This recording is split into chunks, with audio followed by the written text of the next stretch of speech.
Whoa!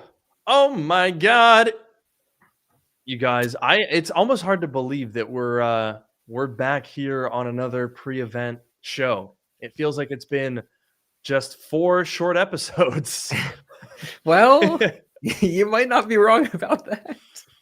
Uh-oh. 3 months, but Geez. 4 episodes. Yeah, but no, it's crazy. Yeah, Tuesday. It's already iPhone season again. I can't believe that. I really do feel like, I don't know, for some reason this year has felt even shorter than usual. Like I still feel like I just got my iPhone 16 Pro and now instantaneously it's time for a new one. But it does at least seem that this year we're going to actually get some changes. So I'm happy about that. Yeah, I think this year is certainly going to be more interesting than last year, and especially in terms of the iPhones. Maybe for better or for worse. I'm a little bit nervous about the design. We're going to talk about that today for sure. But we'll see. We'll definitely get something. That's for sure. They will announce a phone. Ladies and gentlemen, you heard it here first. These are dark mode leaks, exclusive. We don't want to burn our source here, but Nope, don't want to get any of our sources fired from their job. Don't want to get sued by Apple, but they will release an iPhone in 2 days. They're probably going to actually release multiple iPhones. Whoa. I don't want to get too crazy. Pretty crazy here. There might be a second iPhone. That's all I'll say. I don't want to promise too much, Sir, a second iPhone has hit the Apple event. Oh, God. You know what's actually funny, though? Although I guess we should probably just get started because I do have to run right at 7 today. Because I was gonna ask you a question, but then I realized that it was podcast materials. Ooh, so I think we should just save it. Get her running, shall we?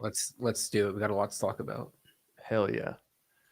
Welcome to Dark Mode, the podcast that brings you sage advice from 2 technology experts. And that's not just what we call ourselves. It's what our moms tell people when they finally upgrade their iPhone after 5 years and we convince them not to do it in August.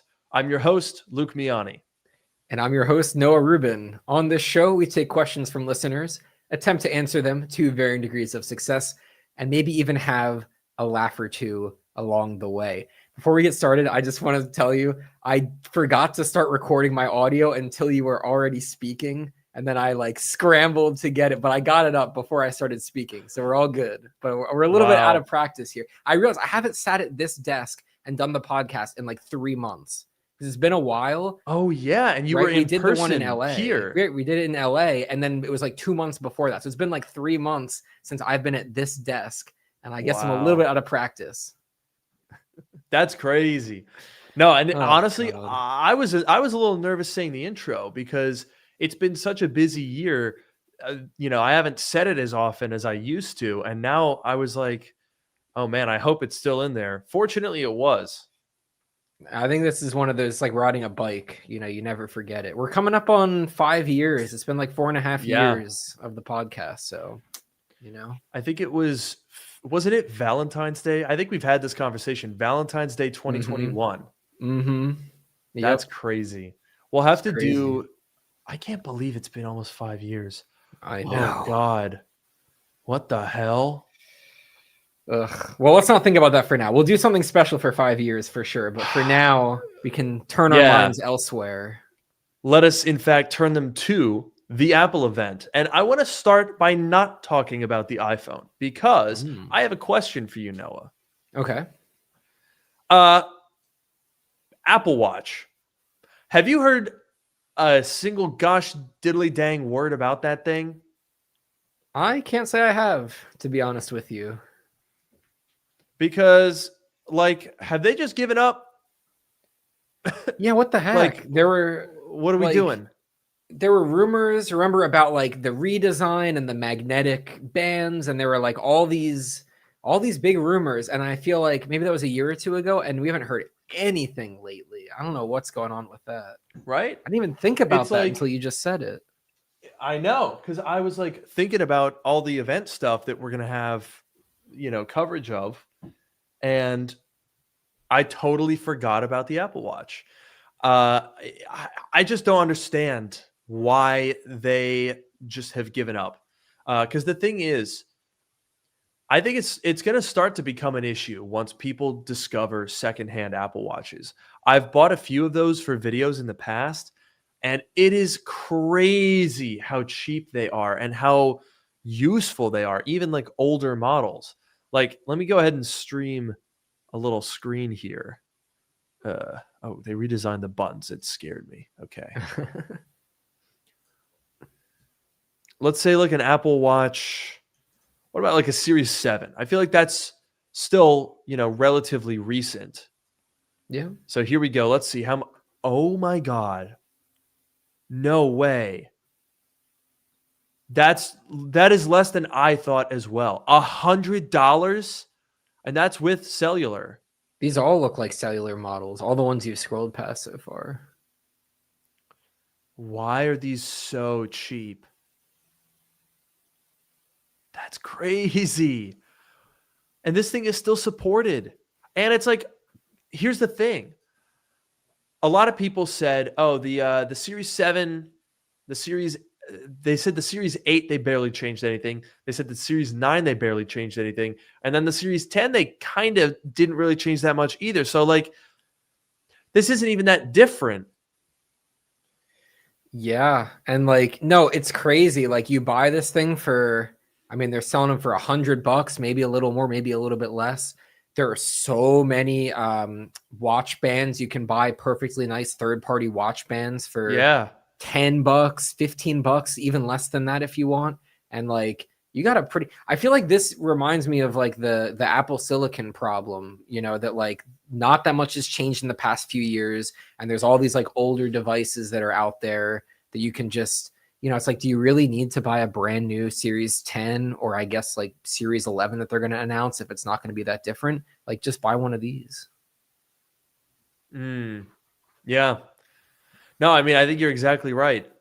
It's also difficult to review because they're all kind of the same thing. And it's like, I don't know, man.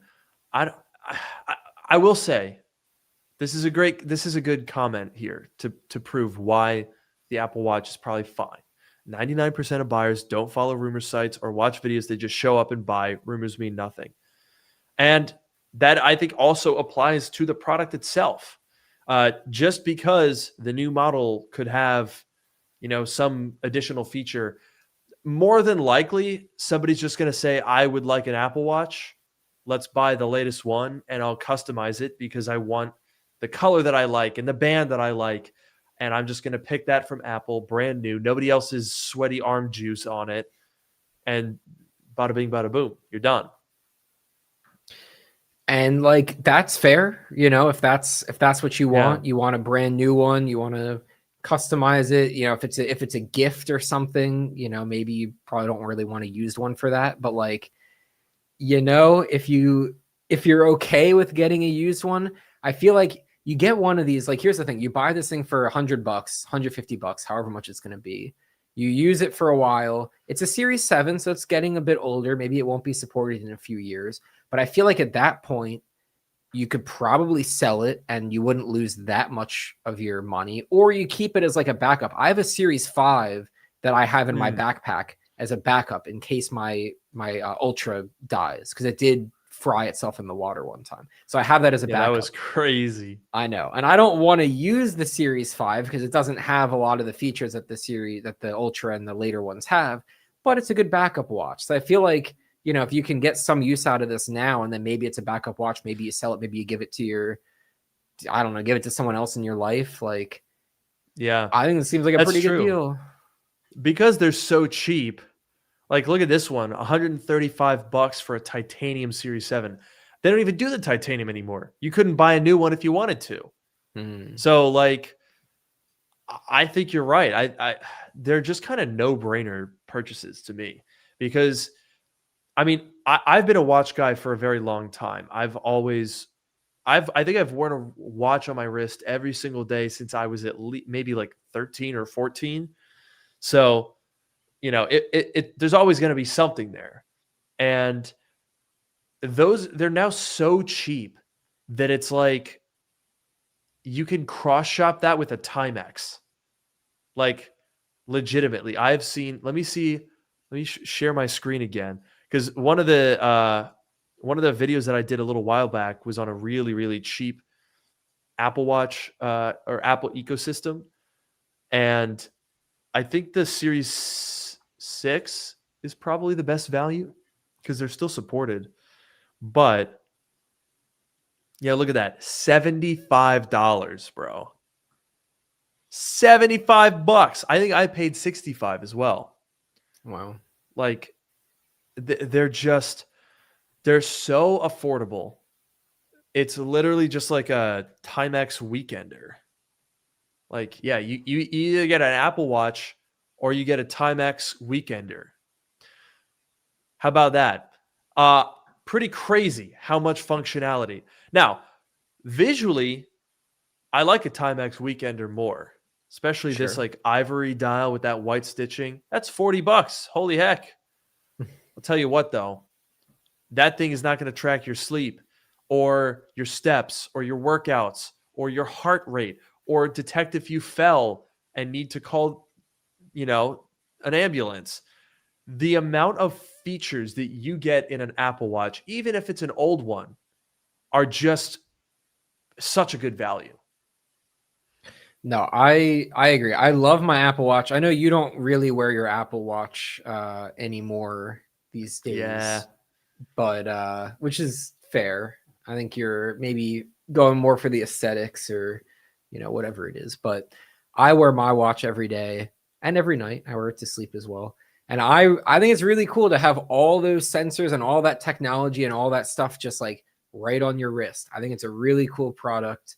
I think, yeah, if you don't have one and you just want to try one, you could get a previous model. It's not that expensive. Honestly, I would consider I've thought about it before, getting one of the tiny, like, what is it, 41 millimeter, 43, whatever the smallest one is, getting like a tiny little, whatever, Series 8 or whatever version it would be for like sleep. Because I will say, like, I sleep with my Ultra on, but it's pretty bulky. Like, if I had that super tiny one that I used for like sleep, and then I had my Ultra that I wore like outside or whatever, it's cheap enough that like I could honestly consider that. I wouldn't buy a new one for $300, but like a used one for less than 100, I could consider it. And honestly, I think that's a good point because if you're looking at a new one, why would you not look at an old one if they're not any different? And it's $350 for a new one versus you could literally $100. Take your pick. You can get a perfectly good Apple Watch. Probably find an older, like a Series 6 with a brand new battery for $100. And I think that, kind of like what you said earlier, the Apple Watches are competing with themselves and they're all so good and so similar. Like, let's take a look at this article here going through the rumors. Oh boy, a brighter display and fresh colors. Oh No boy, I thought way. they did brighter display like last year, or was it maybe it was a more accurate or slower display or faster display or something? I don't remember. Something weird. Yeah, you're right. There was some display tech, but I don't remember what it was. And I think this new one though, apparently,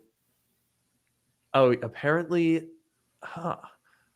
They plan to shuffle the color and band offerings, although specific details weren't disclosed beyond Apple's intention to address reports of chipping issues with the jet black color on the Series 10. Yeah, that could have predicted that. But it's interesting to see the Series 11 represents a more modest update compared to last year's Series 10. Series 10 was already like the fourth modest update in a row. I feel like the last time there was what I would consider a big, major Apple Watch update would probably be the Series 5. I feel like the The 3, the 4, and the 5 were bangers. The 6 was pretty good. The 7 was okay. It did have those really tiny bezels. Or was that the 8? Honestly, I don't even know. 7, Yeah. 8, 9, I have no clue what the differences were. Yeah, there's not, and I guess they're saying in this article, like last year's Apple Watch was like an internal upgrade, like they might have like redesigned the internal structure and stuff. That's cool and that's great, but like I don't know how much the consumers are really going to care about that. You know, they're not going to see it, they're not going to interact with it. It's just, you know, kind of there. And you know what I want more than anything? What? I'm not even going to buy this year's Apple Watch. Like I'm done. But what I would want is freaking battery life. That 18-hour battery has been the same for 10 generations. Can we please get what I really want is Apple Watch Ultra battery life in the regular, and then the Apple Watch Ultra to go absolutely stupid crazy mode. Because quite frankly, like, so I went from I had a Series 5. I skipped 6, 7, 8, 9. But I got the Apple Watch Ultra, the first one when that came out. One of my favorite things about it was the battery life. Frankly, I didn't use a ton of the extra features, but I liked the big screen. I liked the design, and I really liked the battery life because, like you say, Noah, I would sleep with it on. And it is pretty bulky, but the fact that I could do that without having to worry about it dying meant that it was feasible. My Series 10 Apple Watch, because then I went back for a more subdued, little bit of a classier look. I got the stainless steel, I got the titanium, the polished titanium with the Milanese loop band, which I really, really liked the aesthetics of that watch. But the biggest issue that I had with it was like, I could usually get one day and then sleep with it on, but it would either die or be very close to dying by the time I'd wake up. And so then I'd like have to charge it when I woke up.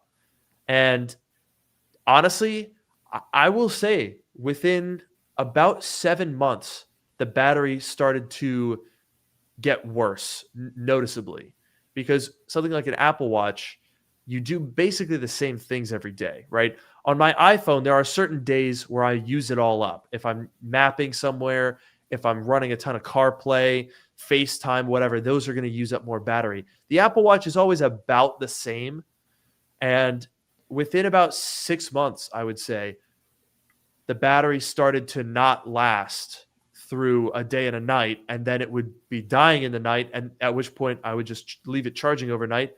So what's the point of having the sleep tracking? Yeah, I mean, my watch, I was about to try to find out. Do you remember if when my Ultra got fried in the pool and I had to get it, Apple sent me a new one. Was that 1 year ago or 2 years ago? It was in October of some year. Do you remember? Well, I want to say it was probably two years ago. Wait, because didn't the Apple Watch Ultra came out in 2022? Okay. I think, right? Am I it's all blending together. I know. I don't even remember. Regardless, whether it was, I'm trying to like look in my photo library and see if I have like a picture of the broken watch or something. But the point is, I was right. September 2022. So it was 2 years ago. It was October 15th, 2023. Yes. So I've had this watch, this particular Ultra for less than 2 years, and it's already, it was just out of warranty. That's right. So that was that would have put it 2023. So I just checked. Well, first of all, I've already noticed that the battery life is definitely getting worse. So I charge it, like I put it on the charger like before I go, like when I take a shower before I go to bed for a little bit, and then when I wake up in the morning, when I'm getting ready in the morning, I put it on the charger again. And it's been fine, but like if I didn't charge it twice a day, and sometimes I let it charge for a while, then it would get like right now it's at 48%. I don't remember what it was at in the morning, but it's okay. But it's at 88% battery health, which I did not realize. So that was 2 years, 88%. Maybe that's pretty typical, but like even at 88% of the overall battery, I'm definitely noticing that it's not as good as it was. And it's not a problem yet, but I could see it becoming a problem. And that's probably honestly the only reason why I would replace it, because other than the battery life, I mean, it doesn't seem like they're really going to be doing that much this year anyways. So I'm just going to keep it another year. Oh God. Yeah. I don't even know if is there any rumors for Apple Watch Ultra 3? Let's take a look at that yet. Because I think there is going to be a 3, but the 2 was basically just paint. Yeah, there was barely a 2. The double tap. It was a double tap. Yeah. But yeah, so let's see. Let me see if I can pull up here. Here we go. Apple Watch Ultra 3 coming next week. 8 reasons to upgrade. Holy heck. Would you like to I'd be shocked. take a guess? So apparently, this is new. Now, as we said before, neither of us have really paid that much attention to Apple Watch rumors. I pay attention to the Mac stuff and the iPhone stuff, but the Apple Watch stuff, there's so little out there that I'm not keeping a lookout. So I did not see this. Apparently, there's going to be a slightly larger display. And well, so here's the current resolution is 410 by 502. This new display is 422 by 514. Whoa. So that's 12 pixels in both directions extra. Don't think that's exactly going to be game changing. Wow. Yeah, there's going to be a newer processor. So most likely they're going to use the S11. Right now it's on the S9, which is ironic because the Series 10 is on the S10. So the Apple Watch Ultra 2 is actually outdated. A faster refresh rate. Yeah, classic. Faster refresh rate display. Yeah, so that was what you were talking about with the Series 10, which has the LPTO3 OLED always-on Retina display, a step up from the Ultra's LTPO2. Yeah, they went from LTPO2 to LPTO3. Is that a typo in the article? That sounds like a typo. Are they? Yeah, I don't know about that. Anyway, okay. Yes, somebody in chat also mentioned this. It has a faster refresh rate in always-on mode, so it has continuous seconds hand. Before the seconds hand would fade away. Well, you have that on your Apple Watch. Like when it's on, the second hand doesn't tick. But on the Series 10, it goes around all the time. Right. So, fair enough. Then there's wide-angle OLED. So, they're saying that that's just gonna be on the Apple Watch Ultra 3. So again, they're inheriting features from the Apple Watch Series 10 that already exists. Cool. Satellite connectivity. Okay. First Apple Watch with satellite connectivity. That's interesting. Again, that's one of those features that we've talked about where it's not a feature that you use. It's a feature that you hopefully, in fact, don't. But, obviously it's not a bad feature. It's just not something that you're going to really interact with on a day-to-day basis. So I don't think that would be a reason to upgrade. Next up, we've got faster charging. So they had a different case back that charges faster. Cool. 5G cellular. Oh, that's it. That was the whole list. I mean, look, they're nice upgrades, better to have them than to not have them. But yeah, I don't think any of that is personally compelling to me to upgrade my Apple Watch. Yeah, I agree. And it just feels like they're kind of just working through a spreadsheet to come up with these updates. Like, that's not really, I don't know. I feel like it's starting to kind of feel like the way that Tesla does their updates. I I think the new Model S is a great example of that, right? If you get the new Model S Plaid, you get a different lower bumper piece. Cool. Ooh. But the metal, the actual frame of the Model S has never changed. You could take the doors off a brand new Model S and put them on a 2012. Take the bumper off a new one, put on the old one, take the fenders off the new one. Like they've only changed the bits of the car that are made of plastic. It's kind of what it feels like to when we're talking about iPhones and Apple Watches these days. It's we'll get some new camera tech, new display tech. And like you said, those are all great. I'd rather have them than not. But they don't build a sense of excitement. They don't build a sense of like desire. And like, I think frankly, when you go back and you look on the last couple of years of iPhone and Apple Watch, the biggest thing that's lacking is just design. As dumb as it sounds, making something look different makes it more exciting, even if there's really not anything crazy that's new about it. But like, imagine going from the iPhone 4 to the iPhone 5 without the design change. What would that have looked like?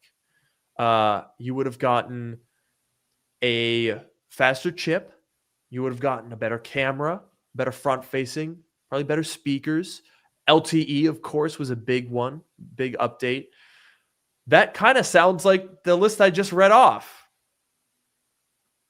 No, that's honestly a good point. I feel like, yeah, it's a lot of it is about like the design changes for one thing, and like consumer facing features. But like that one can work and cannot work. Like camera control, for example, I don't think was a very compelling feature. But like some features, when they added wireless charging to the iPhone, that was a big deal, or it has become a big deal. The action button, take it or leave it. I honestly like it. I have it bound to the flashlight, and it's kind of cool to press a physical button and have a flashlight turn on. I actually really like it. So there's I agree. I have it set the same way. Yeah, and there's something very satisfying about doing that, and the light turns on, and it's like it almost feels like mechanical or like physical in a way. Yeah, so. and the little haptic feedback. Yeah. So the action button didn't change the world, but it was like a pretty solid upgrade. I mean, we're both talking about it and smiling about it. It's like that was a good one. There's been some good ones. The switch to USB-C, not the most exciting thing in the world, but it made the cable management a lot easier. So I don't have to have lightning cables and USB-C cables, and a lot of my accessories, adapter to plug into the TV or plugging in like accessories or whatever, they all just, work on the phone. So there's like those things plus the design, exactly like you said. These are the things that like people get excited about. The speed upgrades and the, bumping up the Bluetooth version or whatever, like that's all great. And it's better to have it than to not, but like, that's not what's going to make people excited. And, or at least regarding the Apple Watch, that's kind of what Apple has been doing. You said like a checklist. I kind of agree. They've been going through and they're like, okay, here's all the things that the Series 10 has that the Ultra skipped. They could have done it at the same time to the Ultra, but they didn't. So, okay, we got to put all those in there. And then like, okay, Bluetooth, we can bump up a new version. I don't know if they even did that, but like this thing can be a little better. This can be a little better, blah, blah, blah, bump up the specs a little bit. And like, yeah, it's great, but it's not that exciting. Like magnetic bands, I think could be an exciting thing. People are talking about reverse wireless charging. If you could charge your watch with your phone, I don't know how useful that would be, but like maybe that could be exciting. Just like a new design, like just something that, whatever like people can actually interact with, and like that will actually change something for people. Like that's what we get excited about. And I think this comment here from Jonathan does make a good point, where Apple is kind of stuck on the designs because they're not going to make a round one. So what else can you change? And I think that's a fair point. And, it's kind of where we are with smartphones too. There's only so much you can do to change rectangle. At the end of the day, it's still rectangle. But as it pertains to the Apple Watch, I do think that I think that there's something that you could do. Like, What if we reimagine the way that the side button and the digital crown work? What if we reimagine like on an actual watch, you can pull the crown out to do certain things. What if on the Apple Watch you could pull the crown out and have additional functionality? Uh, what if, I mean, we've seen stuff with like the flat screen and the slimmer sides. We've seen stuff where it's a little bit thicker and a little bit more rounded. I feel like it doesn't need to be like a radical redesign, but just something that is visually different. Like when you went from the Series 3 to the Series 4, which is the closest thing to a redesign that the Apple Watch has ever had in 10 years. So yeah, I don't know. I do want to move on to get to the iPhone, but I think that the Apple Watch is in a bit of a weird place, and it's going to be kind of a tough sell for this year because it doesn't seem like it's a priority for this event. Yeah, I'm hoping like, you had some good suggestions. I feel like the magnetic bands that we've heard about would be really cool because like I switch my band multiple times a day. I have a Yeah. sleep band, I have an exercise band, and like an everyday like regular band. I switch them. The current system is kind of annoying, like pressing the little button in and it gets like stuck sometimes and you got to like jam it in or jam it out or whatever. That would be a really nice change. The one-handed use is not super great. I know they're fixing in the next version, you can like flick your wrist to like dismiss a notification or something. That's a great change. But like the one-handed, like if I have something on my other hand and I can't like, or like sometimes the Apple Watch, I'll be holding something and it'll be down and I really want to look at it, but I can't turn my wrist. Like, I don't know. I'm not sure if they can do anything about that, but like, I'm sure there are still things that they could improve. But I agree. We should talk about the iPhone. Before we get to the iPhone, because we want to spend a lot of time on that, is there anything about AirPods or Apple TV? Any rumors about that? Because I'm interested in both of those personally. Interesting. Yeah, to be honest, that's another thing where I just haven't really seen that much about it, but I'm sure that there was something. I want to see if Mac Rumors has speak of the devil. A mere 3 hours ago, we have everything to expect. All right, there's iPhone stuff. Okay. More iPhone stuff. Let's see. Apple Watch Ultra 3 that we've talked about. Apple Watch Series 11 we've talked about. Apple Watch SE. Okay, they're saying it's not exactly filling me with confidence, the wording on this site here, because they're saying Apple could update the Apple Watch SE. It's possible Apple is planning to transition to the Series 7 design, but I don't know. This doesn't seem to be a rumor. I guess it would make sense for them to go to the Series 7 body. But the thing is, they say it would be a more modern look for the Apple Watch SE that doesn't steal the design of the Series 11. Honestly, I don't know about you, but I can't visually. It would take quite a bit of examination for me to identify the difference between a 7 and a 10. So I don't know if Apple would actually do this yet. No, I agree. And like for us is one thing, but for the common average person, they're not going to be able to tell the difference at all. Yeah. And if we can't tell the difference, geez. Yeah, no. Chat, we're cooked. Absolutely. All right, AirPods Pro 3. Rumors suggest AirPods Pro 3 with an updated form factor. This one, I had heard some about this, but I didn't know that was going to be at this event. But it seems like it's pretty scant. Given how little we've heard, the earbuds themselves may only feature small design changes. So an updated form factor could be, the new charging case that was slimmed down for the for the AirPods 4. That would be pretty interesting. They also removed the pairing button and had an invisible capacitive button instead. So that probably makes sense. It's a little bit better for water resistance as well.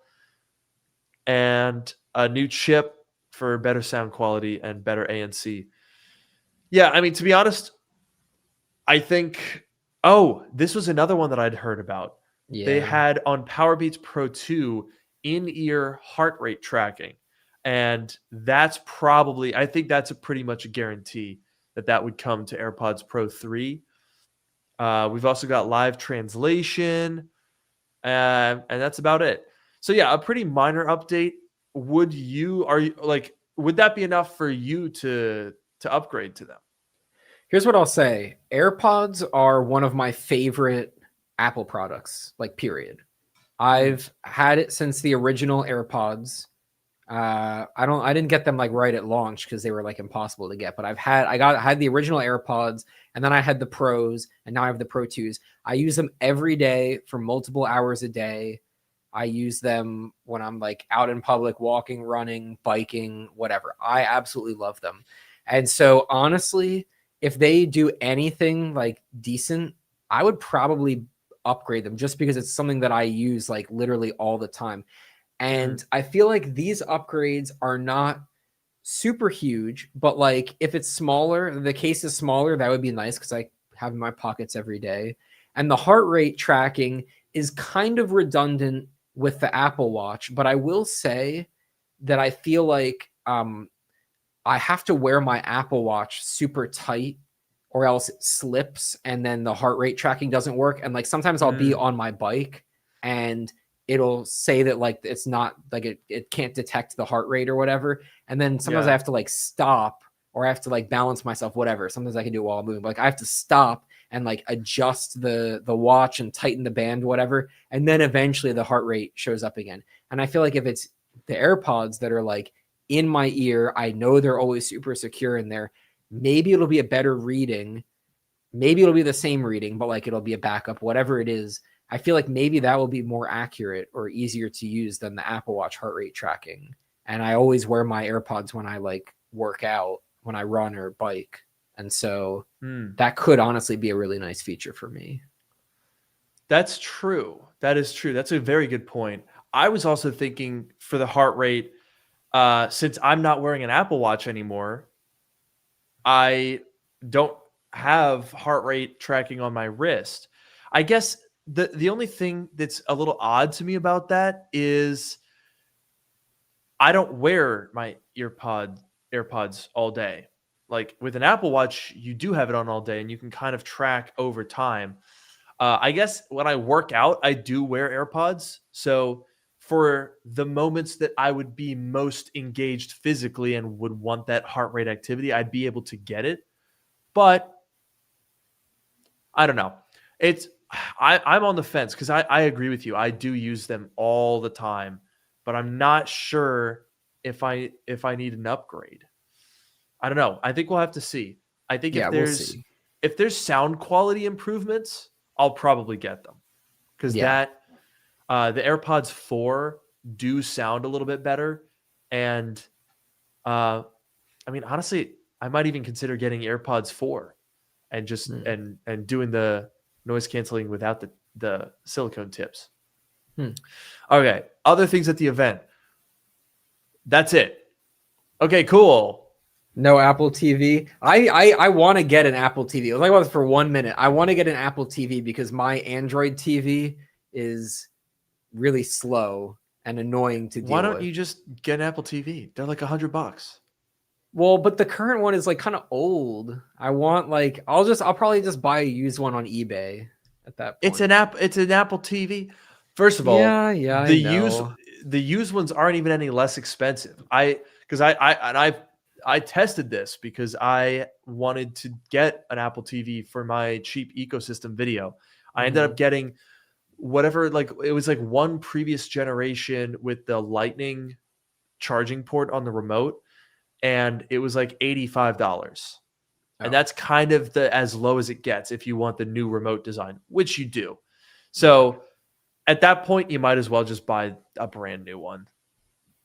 Screw it. You know what? I'll see if maybe they'll sneak a little. What are they going to do to it? Put a new chip in it, and that's basically it. But like, you know what? If they Yep. do that, I will buy one. That's all I'll say about the Apple TV. Okay.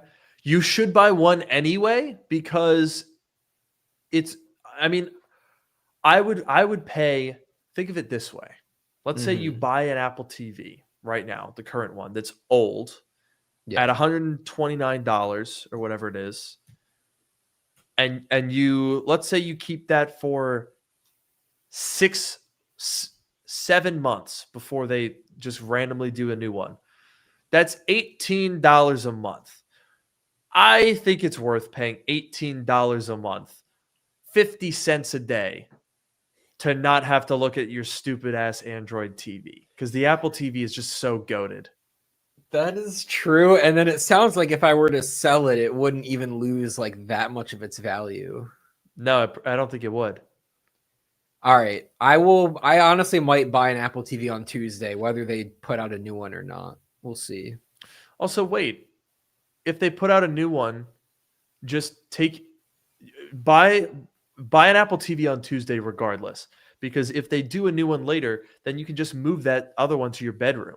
Like, I just got a second for that video, that $85 Apple TV. So now I have one in my living room and one in my bedroom. Oh, it's the life of luxury. My goodness. No more stupid TV operating systems. No more giant plastic remote with 700 buttons on it. Just Apple TV. It's the best. You know, that's fair enough. Yeah, my Android TV, like, oh my God. I try to like stream something and it just buffers every like 5 seconds and it's like 240p and it like, it's not good. It's really... Bro, it's worth $130. You're rich. Just buy it. You're a software engineer at Google. You don't have $130. Yeah. All right. Just all right. buy the damn thing. It works. Okay. The TV works eventually. You just got to like, it's like my old MacBook Pro, you know, you turn it on, you got to give it some time to get ready before. Why are you tolerating that? Here's the thing, Noah, when we were 15 and we were, you know, in high school and starting YouTube and doing tech and shit like that, then it made sense because, well, for one, it was 10 years ago, and that was kind of unavoidable. Yeah. It is no longer 10 years ago. I don't know if you've noticed. It is now. And then also, just buy the damn Apple TV. That's all I'm going to say. Okay. Let's talk iPhone. Let's talk about the iPhone. That's the big one. The biggie. All right. Now, I think the number one thing that we got to talk about is what feature or features are you most excited about? I will tell you what I'm most nervous about, which is the design, because I really think that it could go either way. I think it could be really cool and like exciting, and they're finally making a big change for the first time in a long time. Or it could be kind of ugly and then we're not super thrilled about it. So that's the thing that I'm most curious to see tomorrow. I agree. Well, not tomorrow. Sorry, Tuesday. Yeah. Which honestly I'm kind of glad about. I like a Tuesday Apple event over a Monday because it's kind of stressful when we like show up here, do our podcast, and then I basically make dinner, go to bed, wake up, and we're just right back. Yeah, it's a lot. But I do agree. I think the design is simultaneously what I'm most excited for and most afraid of, because I just really don't love the idea that we're giving up titanium after 2 years. I really like titanium, dude. It feels so nice. And like this finish where it's not quite a matte finish like all the aluminum products, but it's also not like shiny like the stainless steel. It's a really unique feeling material. And you can't find that on any other product. And I fear that by going back to this aluminum, it's just going to feel like an iPad or a MacBook. And, you know, I've been feeling MacBooks since I was a child. Yeah, I mean, you know, that's a great point because I really like the look and the feel. Put the design aside, it's kind of an old design, but just like I completely agree that these side rails, I never really thought about, but yeah, the feeling, like the physical feeling is super nice. It's like kind of shiny, kind of slippery, not slippery, but like kind of like sleek, but like not too much. And it doesn't really get super fingerprinted and bad and whatever. And I also really like the frosted glass. I like the feeling of that. And I guess we're mostly keeping that, but parts of the back are not. It's not like the entire back is going to be frosted glass anymore. So it's like, I agree. It's a nice set of materials that we have right now. And it sounds like that's going to change. And yeah, not too sure. And here's another great point here from Jace in chat. His iPhone fell on the asphalt 4 times and there's not even a dent in it. That is a very good point. Not only does this titanium material look and feel incredible, it is really strong. Like I've taken some pretty big drops with my 15 Pro and my 16 Pro Max, by the way, the big chunky boys. And it holds up really, really well. Like I remember specifically on the 15, I think. Let's see, do I have it next to me? No, I don't. I remember taking a pretty big spill. Granted, it was on a wood floor, not concrete, but it was like head height, and it just went bam. And I literally, I looked all around it. I inspected it for like 30 minutes. I didn't even know which corner it landed on. It's so durable. And I'll also say this, because of that, the feeling of that material, the rounded edges that we got with the 15 over the 14, I also drop my phone less. So it's like kind of the best of both worlds, right? It's a design that's more comfortable and doesn't fall as much. And when it does fall, it's way more durable. So I'm nervous about losing it. No, I agree. Just when you brought that up, I'm thinking about like the 14 Pro, those side rails, 12, 13, 14. I did not like those side rails as much. They were like, they would get, I don't know. They didn't feel nice. This feels like titanium feels so much nicer. I also think it's really funny that like the iPhone 15 Pro's marketing tagline was just titanium. That's it. It was literally, that was their marketing. Titanium in big text. And I think it's kind of funny. Now the 16's marketing was Apple Intelligence, and that's, hasn't done much better either. But the 15 was all about titanium. And I agree with you that like after 2 years, if we're losing that and going back to aluminum, I know Apple is just gonna, brush it off. They're gonna say, oh, this is the best alloy, titanium, not titanium, aluminum alloy, like whatever. They'll talk about how great it is.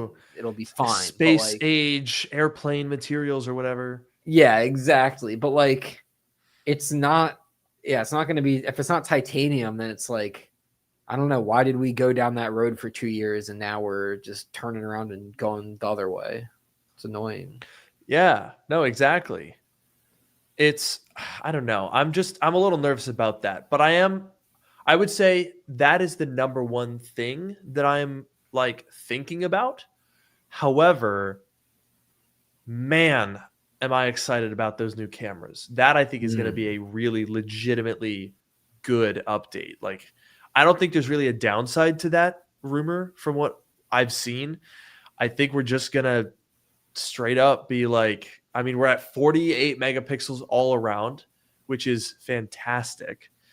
And I mean, I'm super stoked about that because I've been shooting a lot more iPhone footage lately. And I think it's going to help a lot with that process. So, yeah, I mean, that I would say is the feature that I'm just blanketly excited for because they don't really make stuff worse. I will say I would love for them to fix the issue of switching in and out of macro mode because that started with the 14. It's gotten a little bit better, but the focus distance on that 48 megapixel main sensor is still not that great. And very frequently it goes into like that macro mode and it's super grainy. The other thing that I want fixed, this isn't really a camera feature necessarily, but I'm kind of hoping that they can fix this in software, is when you take a video or a photo through glass, this thing wants to focus on the smudges in the glass so bad. Mm-hmm. Stop doing that. We got to cut that shit out. The amount of times, especially now when I'm doing road trip content, right? And I'm just filming as I'm driving along, and I use the camera control button to pull up the camera, and then I'm like, swiping on screen. Sometimes I'll use this to zoom in, but I'm like, I go to the 5x telephoto lens. I hold it up to the window of the car. It focuses on the like dried, crusty outside of the window and not on the distance. And it like takes forever to try to get it to focus on what you want. I get why it's the LiDAR, but like, can we not have a software fix for that? Yeah, I definitely don't take as much like footage. I don't record as much or take as many pictures as you do, but I definitely experienced that issue before, and it's definitely annoying. But I think in general, I agree. The cameras are something that get improved pretty much every year. Seems like this is going to be. We've had some like bigger years and less some years where there's less focus on the cameras. Seems like this year's going to be a pretty good year. And I feel like, yeah, there's nothing, you can't complain about it. It's just better all around. I don't take a lot of pictures and video, but like I do take a decent number of pictures when I'm traveling. And I feel like having, better sensors, like being able to zoom in more or do an ultra wide and it's a better quality picture. Like, yeah, I'm happy about that. I'm not going to complain about that. Yeah, that's true. I'll save my complaints. And it's not really iPhone. It's not specific. It's more sort of just like the Pro iPhones in the past couple of years. Yeah. But I did see somebody pointed out in chat, you could just buy the non-Pro iPhone. So let's talk about the 17 Air, because I think I've already resigned myself to the fact that I will not be able to buy that. Like, just realistically, I don't think I'm going to be able to use that phone every day. But, and this is such a tech YouTuber thing to say, I have thought about just buying it to have anyway, because it seems like such a cool device. That's what I've thought. And like, I wouldn't actually do that because I don't have, an excuse like you do. But like, it looks like it's going to be really cool. It looks like it's going to be insanely thin. And that's just like, whether it's practical or not, that's just like different. Like no one else is doing that. Like that's cool. Like I want that. Yeah. It's just like, it's so interesting to me that this is, I think, the first time that Apple has done a design for design's sake update in a while. Because frankly, since Johnny Ive left, it's not that the designs are bad, but they're safe. I think it's pretty clear that they're trying to be safe. So they're like, the iPhone obviously looks good. The Macs look good, but everything since Johnny Ive left the company has felt like its main goal was to be functional and not just some cool design and then we'll make the product work in that confines, right?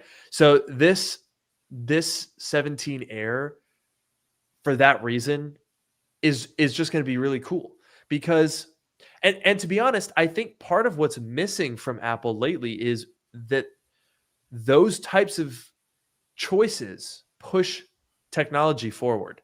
Because let's say it starts with them just saying like, hey, we just want to make a really thin phone. When you do that, that's going to give you a whole bunch of new challenges. How do you cool it? How do you fit the ports on it? How do you fit good quality speakers? How do you make the battery work? How do you make the logic board that thin? And so to come up with all of those things, you have to then spend a lot of time and effort designing those new technologies. And when you do that, you can then use what you've learned for other things. That's how we ended up with Retina displays on everything. That's how we ended up with solid state storage and everything. It started with the MacBook Air because it was so thin, they couldn't fit a normal hard drive. They had to start testing other things. It was 2008, so it was $1,000, but that was the first Mac that had solid state storage. Yeah, by the way, it was 64 gigabytes. Yeah. and it was $1,000 update. Like, that's just crazy. Jeez. And now you can get 64 gigabytes. I don't even think that you can even buy that little amount of storage anymore. Yeah.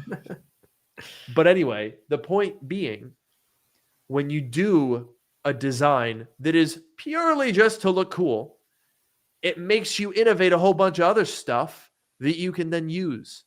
And they haven't really been doing that.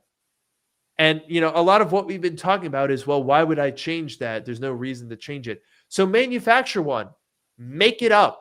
It's technology. It used to be just like, hey, we made a cool thing. It's dumb, but it's cool. Yeah, and I feel like, we've talked about this before. It's exactly what you're saying, that like the things that they're doing for the Air can come to the other phones and make them better. It's kind of like we talked about the MacBook, the MacBook that had like the USB-C ports and the Force Touch trackpad and like all that stuff. Hopefully the iPhone Air will be like, because imagine, okay, the iPhone Air is itself a full-fledged iPhone with theoretically decent battery life. Imagine if you took the iPhone Air and you made it as thick as a Pro iPhone, and the rest of that space was just battery. Imagine what the battery life on that thing would be, right? Dude, that would be that's crazy battery life. That'd be insane. Right? And so you bring what you've learned from the Air to all the other phones. If you can shrink down the other components, maybe you can make those phones thinner. Maybe you keep them the same thickness, but you make the battery bigger, and then you have better battery life. And there's a reason. If there was no reason before, then there's a reason. Make the components thinner so you can have better battery life. That's a great reason. Everyone wants better battery life. Exactly. And like we talked about this before as well, but the cameras, right?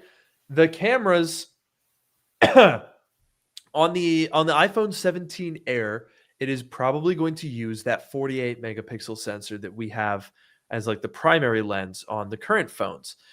But that's a pretty thick thing. It's like, the camera sticks out quite a bit, and this is quite a bit thicker.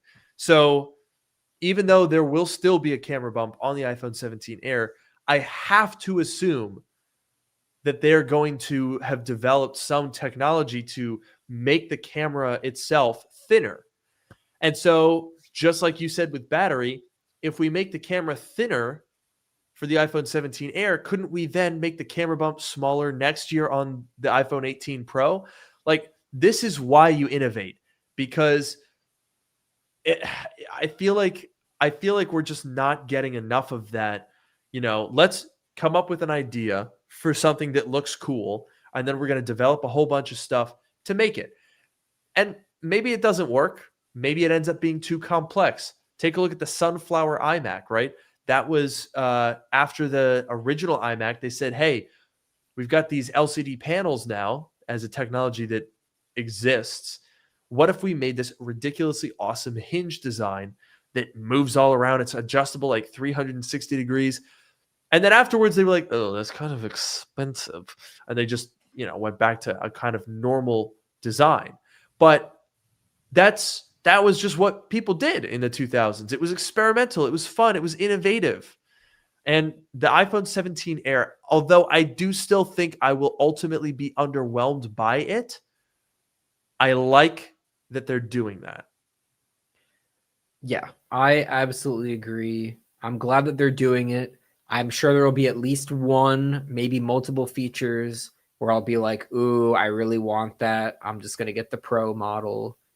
Mm-hmm. Battery life's probably going to be one of them. Cameras, I'm sure there'll be other things as well. But like, I'm just excited to see them announce it, see all of the stuff that they managed to do to make a phone that thin, and then to like go to an Apple store and see it in person and like hold it in my hands. Like, I'm just excited for all that. I think it's going to be really cool. Yeah, that's a great point. Yeah, just being able to get hands-on and see something that's that thin, I feel like it's going to have that wow factor that we've been missing for a while. And it, by nature of how thin it's going to be, I guarantee it's going to have people talking. They're going to say, whoa, is that the iPhone 17 Air? Or, whoa, what iPhone is that? It's so thin. Like, it gets people talking. It gets people excited. And we've been lacking that for a while. So yeah, I agree. I think that even if it, let's be honest, isn't going to sell that well, I just think that it's going to get the conversation going in a good way. Yeah, absolutely. But here's the question. What is the price going to be? And where in the ladder is it going to sit? Because I'm going to be honest with you. Is it going to be $999 and the regular Pro gets more expensive? You think the Air is going to be more than $999? Is it going to be more than the Pro? No, but everything's going a little crazy now. I don't know if you've seen the rumored. So the rumored price bracket is the iPhone 17 stays the same at $799. Okay. The 17 Air is $1099. The 17 Pro is $1199. And the Pro Max is now going to be $1299. Oh boy. Yeah. It's going to be a little bit tough. I do think that the tariffs are absolutely a part of that.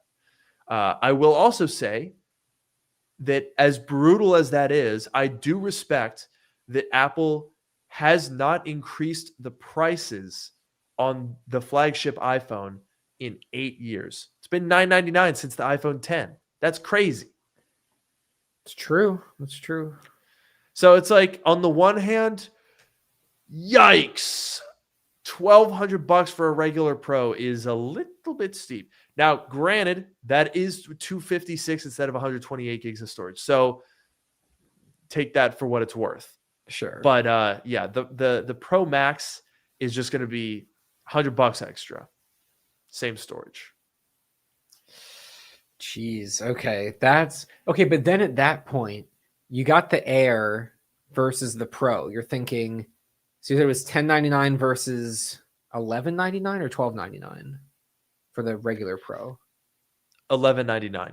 So it's an extra $100 to go from the Air to the Pro.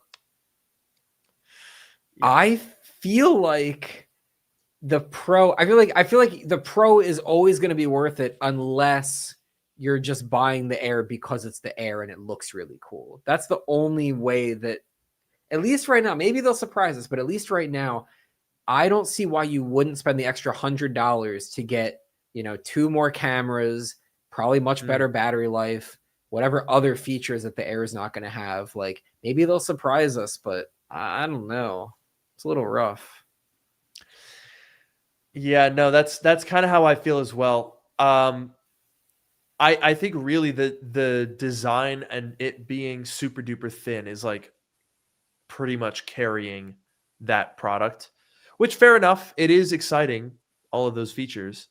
But I do fear that it might not be enough. And my biggest fear is that if it isn't enough, nobody will buy it and then they'll abandon it, because that's what they did with the Mini, which I loved. And I was like, oh, I love that they did this, but it's not quite practical. So then not a ton of people bought it and then they just killed it.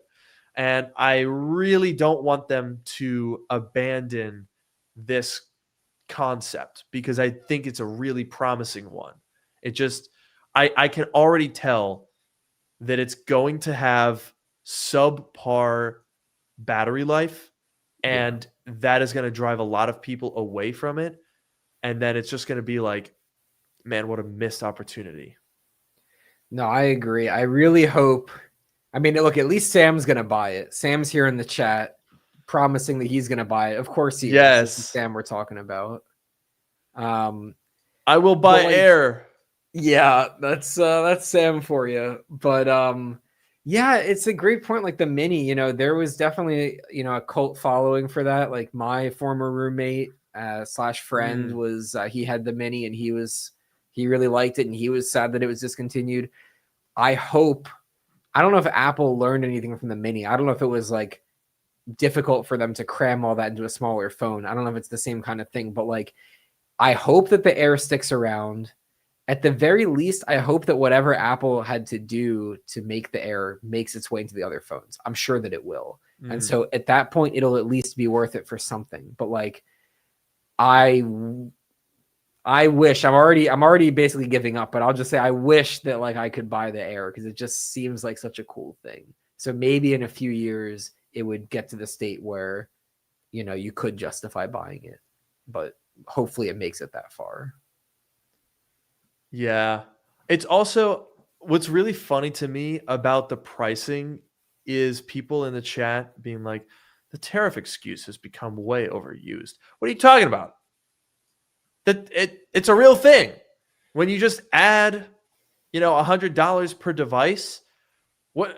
Yeah, it's a real thing. It's not overused. It's not like anything is gonna change about that. It's like, yeah, it just makes it more expensive. That's how it works.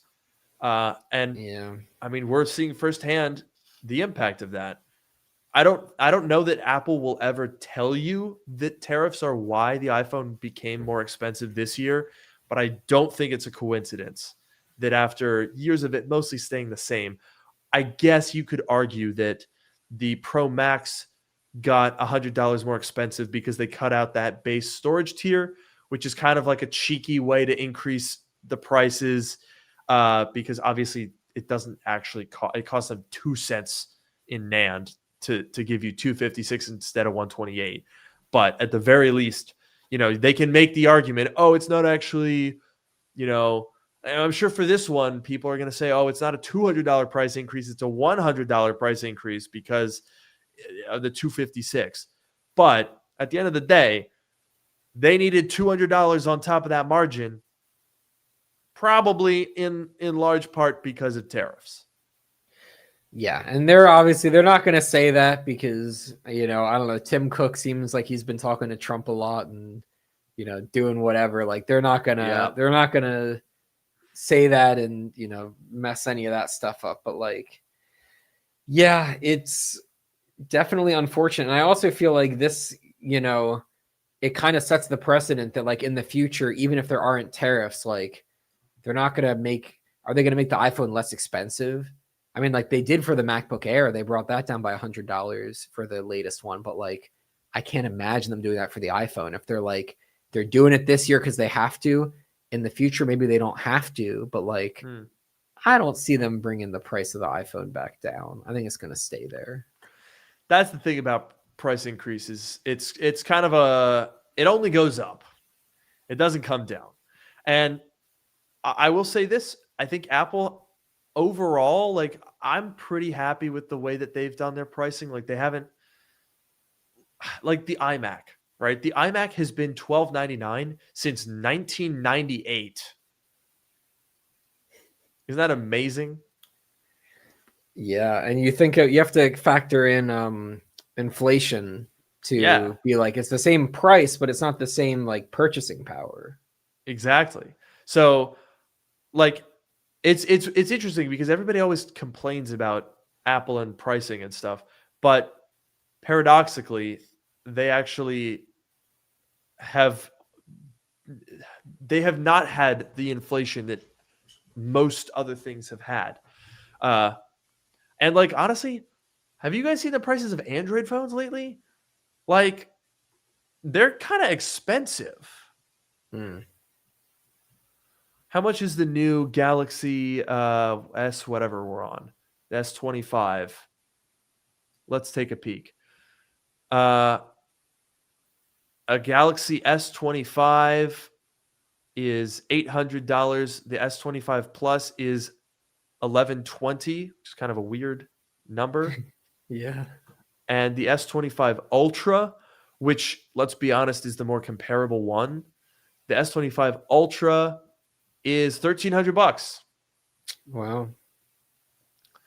The S25 Edge is $1,100. I don't really, frankly, know. I think that's just a very thin. Yeah, it's a thin one. So yeah, that'll be the exact same price as the 17 Air. Yeah, that'll be interesting. But look, I mean, that's just flagship phones are just getting expensive. And, you know, they're also really good. And a lot of people, you know, that aren't us aren't going to upgrade every year. and it lasts longer, and that's great. But yeah, I agree. Apple has you can argue about whether the price was like too high in the first place, but like it hasn't really changed in a while, which you got to give some credit for at least. Yeah, absolutely. I'll tell you what we also have to give some credit for. What's that? For us doing a podcast episode. Because it's not as easy as it sounds. Let me tell you that. I mean, heck, we're going to even, do I even dare say that we'll see you guys next week? Well, we'll see you guys on Tuesday. Yeah, but that's not a podcast. That's not a podcast. Are we going to be doing the podcast next Sunday, the 14th? I will be in New York. Okay. We will not see you next week. But the week after that, I will be in Philly. So I could do it. I could do it in Philly. But I will be in Australia. That's right. That's right. And then for how long? The 28th, I'll be here. Okay, I'll be here on the 28th. So the 28th. Okay. So in just 3 short weeks, we'll get another episode of our weekly podcast. And in just 2 short days, you'll get a little taste of the Apple event coverage. You guys know the drill. We'll be here live 30 minutes before the event begins. We're going to do bingo. We're going to talk about last minute rumors. I'm sure a couple of things will come out tomorrow. We'll talk about what we're excited for. And and then during the actual event, we'll have the stream still going, but we can't embed Apple Stream. But a lot of you guys like to stick around, and we'll chat about what's happening.